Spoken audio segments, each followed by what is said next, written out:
Hello students, today we are going to study the topic measurement of matter. In class, we have already completed with laws of combination, which is the starting part of measurement of matter.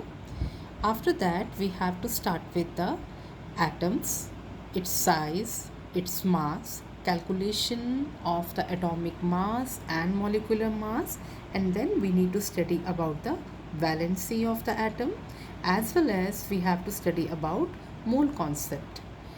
So, when we want to study about atoms, the first thing which we should be aware is what is matter.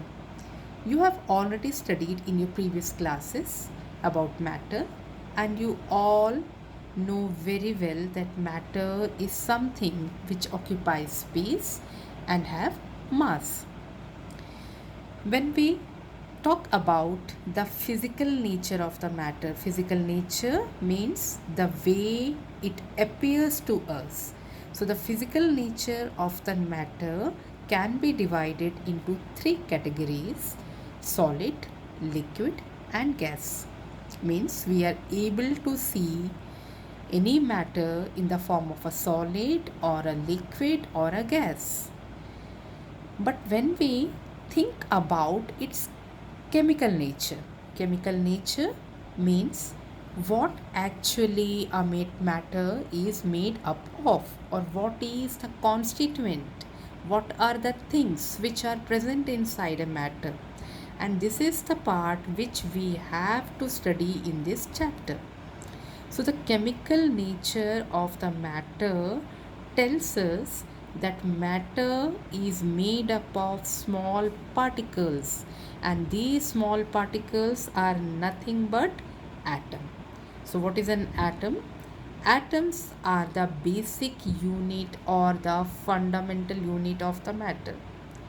These atoms are very small particles, and they were considered as indivisible particles.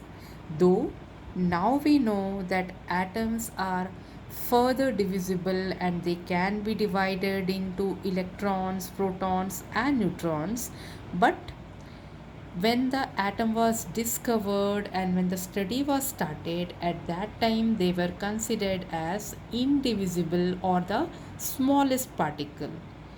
So these atoms, when we talk about, since they are very small, so we have to study how to measure its size, or is it possible to measure the mass of an atom. So let's start with the size and mass of an atom. So if we want to see what is the size of the atom, so first we have to consider about its structure.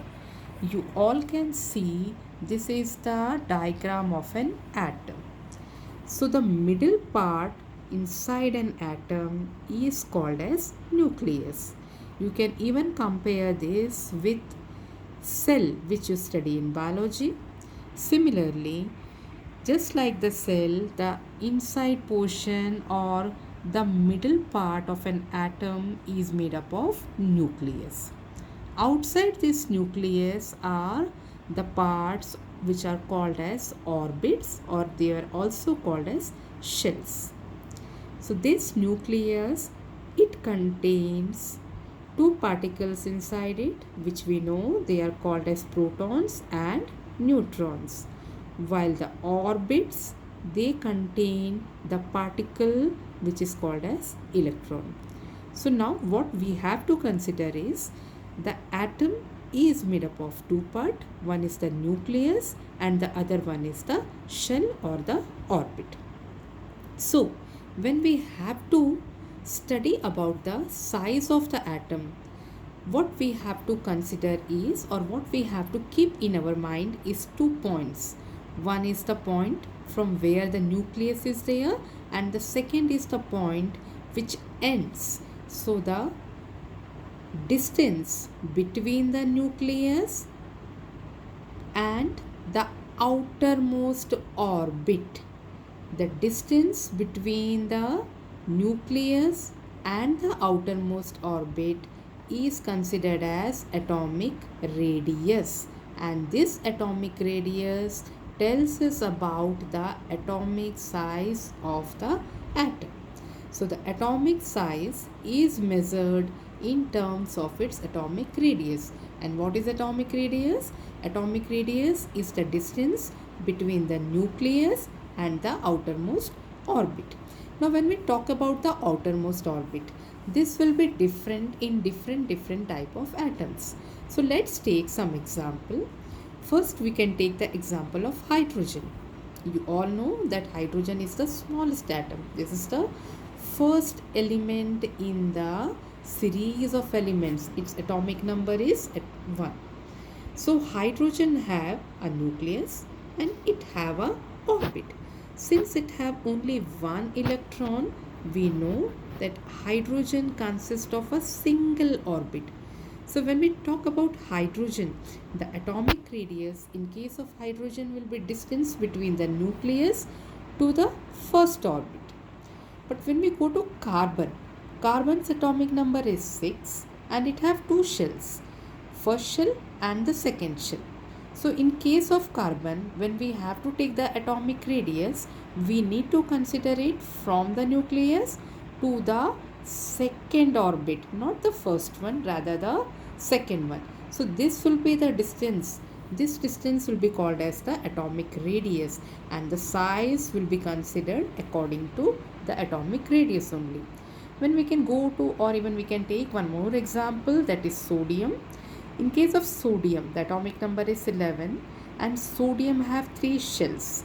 Even these shells are also abbreviated with some letters. Like the first orbit, it is always abbreviated as K shell. In case of carbon, we have the second orbit, it is abbreviated as L shell. In case of sodium, we have 3 orbit, it is K, second one is L and the third is M. So when you consider sodium, the atomic radius will be measured from nucleus to the shell, last shell, that is the M shell. The distance between the nucleus and the M shell in case of sodium will be considered the atomic radius. When we talk about carbon, the distance between the nucleus and the L shell will be considered as atomic radius. In case of hydrogen, distance between nucleus and the K shell will be considered as atomic radius.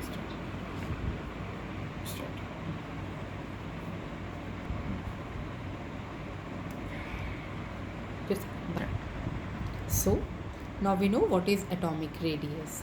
So whenever we consider some distance, so there should be some unit to express. Like when we consider distance, when we are traveling somewhere, so it is considered as kilometers, meters, centimeters. But this atom is very small, so we cannot measure it in terms of kilometer, meter, and even centimeter also, because they are very small. So the atomic radius, in case of atomic size, we have to express with one another unit which is called as nanometer, and this nanometer is very small. When we will compare it with meter, if we will compare between a meter and a nanometer, the value of 1 nanometer is equivalent to 1 upon 10 raised to power 9. That means it is very small. So nanometer is the unit by which you can express the atomic size. Okay, so now I guess all of you understood what is atomic size. So the atomic size is the size of the atom. It is expressed in terms of its atomic radius, and the unit to express it is called as nanometer. Okay, now we will study what is the mass of the atom. Since atoms are very small particles, but even then they have some mass, though it is not a big one, but still we should know how the mass of the atom is calculated. Now, the mass of the atom depends upon the particles from which it is made up of. So what are the particles? The particles are nothing but electrons, proton and neutron. So how this electron, proton and neutron is present inside an atom? You know very well that an atom have two parts. The inner part is called its nucleus and the outer part are made up of shells or the orbits. So when we go to the inner part or the middle portion of the atom, this middle portion, which is called as the nucleus, it contains two particles and they are proton and neutron. Proton is abbreviated by small p and neutron is abbreviated by small n. So the nucleus of the atom consists of proton and neutron. And since these particles are present inside the nucleus, together they are called as nucleon. So what is nucleon? Nucleon is the combination of proton and neutron, or you can say the particles which are present inside the nucleus are called as nucleons. And the outer part, which is called as the orbit or the shell of an atom, consists of the particles which are called as electron. So what together we have? We have electron, we have proton as well as neutron. So when we have to calculate the mass of the atom, it will depend obviously on all the three particles, and the three particles are electron, proton and neutron. But electron, they are very small, and in fact the mass of the electron is negligible. So when we have to calculate the mass of the atoms, we will not consider the electron because its mass is negligible. The basic mass of the atom is confined in the center.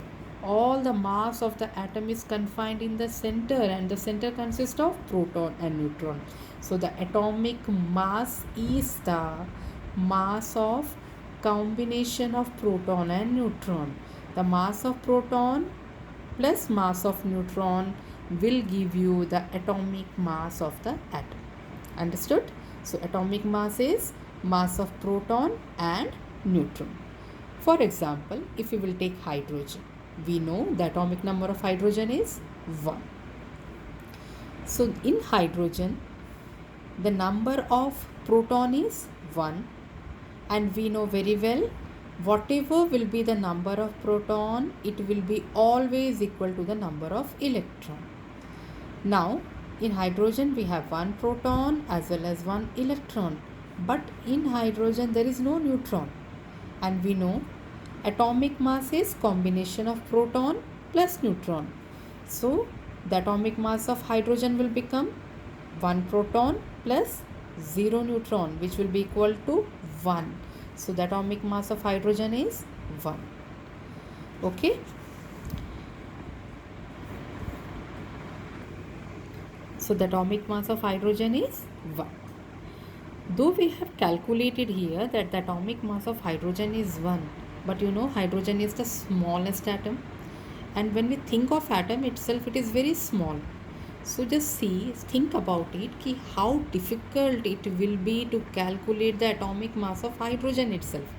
So when scientists started to talk about the atomic masses, and at that time most of the elements were not even discovered also. So they started to measure the atomic mass of other elements taking a reference of hydrogen. For example, if hydrogen have atomic mass of 1, so what will be the atomic mass of some other element? So when we do a comparative study with keeping some standard, so that type of study is called as relative study. So the atomic masses are also studied in terms of relative atomic masses. So what is relative atomic mass now? Relative atomic mass is a physical quantity which is defined as ratio of the average mass of an atom to the atomic mass of a constant. Or when we consider the constant here, for example, if we take hydrogen as a constant, and if we have to measure the atomic mass of nitrogen, and we know nitrogen's atomic number is 7. So nitrogen will have 7 electron and 7 proton. Similarly, and its neutron is also 7. So nitrogen's atomic mass will be equal to, it will be 14 times the mass of the hydrogen, because the atomic mass of hydrogen is 1. So in the beginning, they have taken the standard, scientists have taken the standard or the reference atom as hydrogen, but later on other studies, when they studied about the isotopes and all these things, they changed it and the standard was considered as carbon, or they started to take the reference atom as carbon. So now we know about the atomic mass as well as relative atomic mass. So what is atomic and relative? Atomic mass is the mass when we combine the mass of proton and neutron. When we talk about relative atomic mass, it is nothing but when we compare the mass of an atom with a reference atom. So that will be called as relative atomic mass. So